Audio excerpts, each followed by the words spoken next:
Halo semuanya, selamat datang di sesi bedah materi kita kali ini.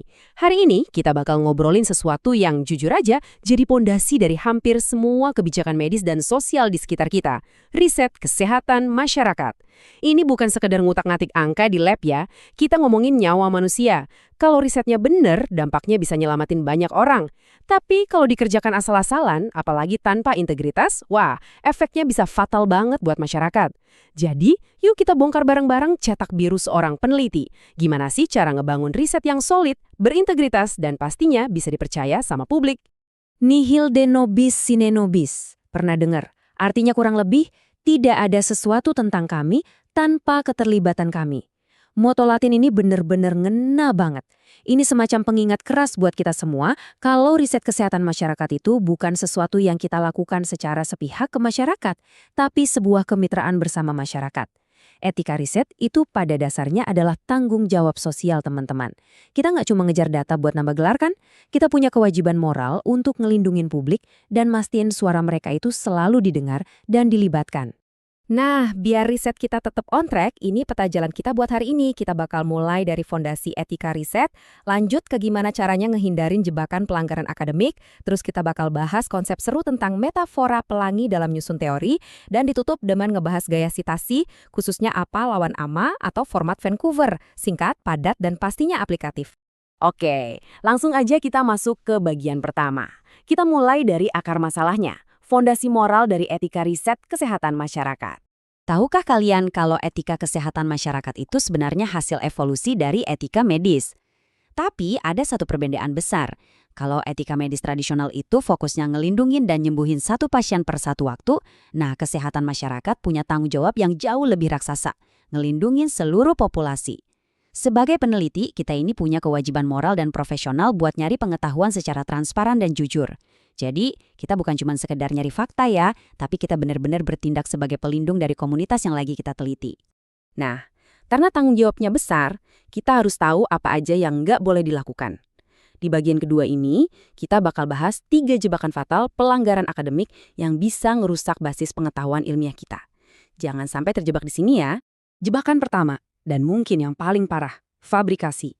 Singkatnya, ini tuh ngarang bebas, bikin data atau hasil penelitian yang sebenarnya nggak ada dari ketiadaan, terus dicatat dan dilaporkan seolah-olah itu temuan asli.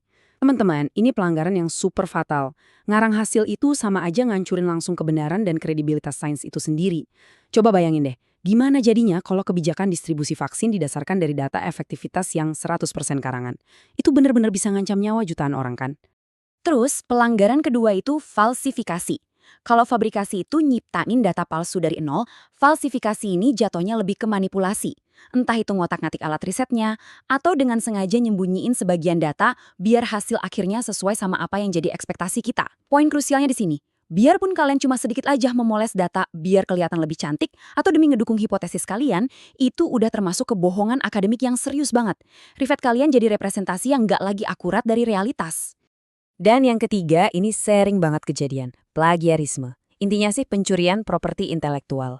Bentuknya macam-macam, ada plagiarisme langsung yang murni copy-paste dari karya orang lain. Ada juga yang namanya plagiarisme mosaik, di mana kita nyelipin ide atau kalimat orang lain ke tulisan kita tanpa kutipan yang jelas.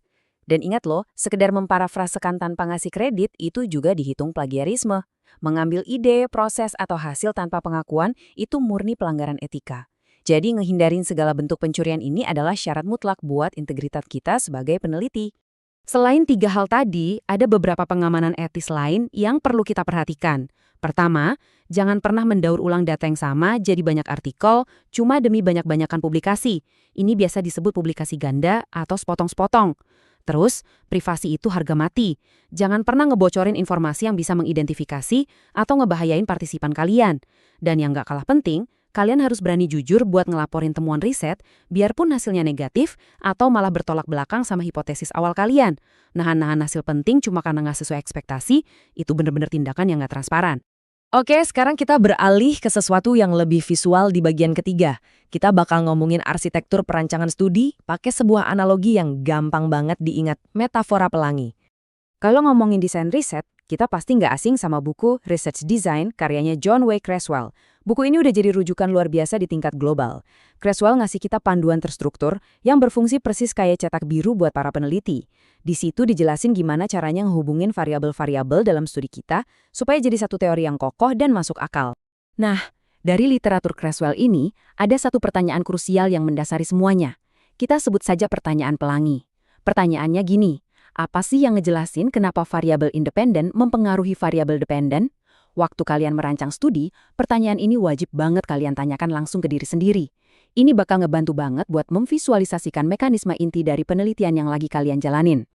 Buat ngejawabnya, yuk kita bedah dulu persamaannya. Di satu sisi, kita punya variabel independen. Ini biasanya hal yang kita asumsikan sebagai penyebab atau prediktor. Terus, di sisi sebaliknya, ada variabel dependen, yaitu hasil akhir, luaran, atau akibat yang lagi diamati. Contoh gampangnya nih, kalau kalian meneliti tentang hubungan olahraga dan kesehatan jantung, frekuensi olahraganya itu variabel independen, nah tekanan darahnya itu variabel dependennya. Dan disinilah momen ahanya. Teori itu bertindak ibarat pelangi tadi. Teori adalah jembatan yang ngehubungin variabel independen sama variabel dependen. Dia nggak cuma sekedar bilang kalau dua hal ini berhubungan, tapi dia ngasih penjelasan logis dan menyeluruh tentang gimana dan kenapa mereka bisa saling mempengaruhi. Begitulah cara kalian ngebangun kerangka teori yang solid. Kalian berhasil nyiptain pelangi yang mengikat fenomena yang kalian amati. Keren banget kan? Sip, kita udah punya kerangka teorinya. Sekarang kita masuk ke bagian keempat sekaligus yang terakhir. Gimana eksekusi tepatnya? Kita bakal bahas gaya sitasi yang proper untuk ngehindarin jebakan plagiarisme yang udah kita bahas tadi. Di dunia ilmu sosial dan kesehatan masyarakat, dua gaya sitasi ini rajanya, gaya APA dan gaya AMA. Tiap disiplin ilmu itu punya konvensinya sendiri-sendiri, dan paham tentang aturan main ini penting banget buat mastiin kita secara etis menghargai karya orang lain. Sebagai catatan juga, gaya AMA ini adalah salah satu adaptasi paling populer dari sistem penomoran yang sering kita kenal secara luas sebagai format Vancouver. Kita lihat mekanisme dasar gaya APA dulu ya. Ditetapkan oleh American Psychological Association, format ini udah jadi standar emas buat psikologi dan sebagian besar ilmu sosial. Ciri khasnya AP itu dia pakai format penulis dan tahun di dalam tanda kurung, ditaruh langsung di dalam teks. Jadi pas lagi nulis kalimat, kalian langsung menyematkan nama belakang penulis dan tahun terbitnya sebelum titik akhir kalimat. Ini ngebantu pembaca buat langsung ngenalin sumber kutipannya tanpa harus ribet bolak-balik halaman ke daftar pustaka. Praktis banget. Kebalikannya, gaya IMA atau sistem penomoran ala Vancouver ini beda banget secara format. Biasa difavoritkan sama institusi medis dan jurnal kayak American Journal of Public Health. IMA itu pakai nomor superscript, ya angka-angka kecil yang posisinya agak ke atas teks dan diurutkan di sepanjang dokumen kalian. Angka-angka kecil ini nantinya merujuk ke daftar referensi yang disusun pakai nomor di bagian paling akhir tulisan.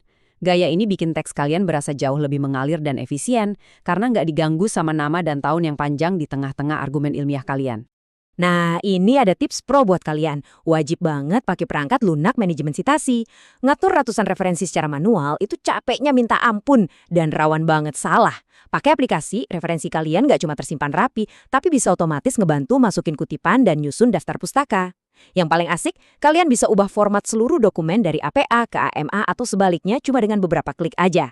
Ini benar-benar hemat waktu dan yang paling penting, mastiin laporan kalian akurat dan bebas dari risiko pencurian kekayaan intelektual. Nggak kerasa kita udah sampai di penghujung sesi. Tapi sebelum kita selesai, saya mau ninggalin satu pertanyaan provokatif buat kalian renungkan. Pas nanti kalian melangkah keluar, merancang studi kalian sendiri, melukis pelangi teori kalian, dan nyusun laporan penelitian, coba tanyakan ke diri sendiri. Apakah riset saya ini benar-benar melindungi masyarakat dan secara tulus menghargai karya keras ilmuwan-ilmuwan sebelumnya? Karena jadi peneliti itu bukan cuma soal nemuin hal baru, teman-teman. Ini soal pencarian kebenaran dengan integritas yang tanpa kompromi. Jadikan cetak biru ini sebagai pegangan utama di karya-karya akademik kalian selanjutnya ya. Terima kasih banyak udah ngobrol dan belajar bareng saya hari ini.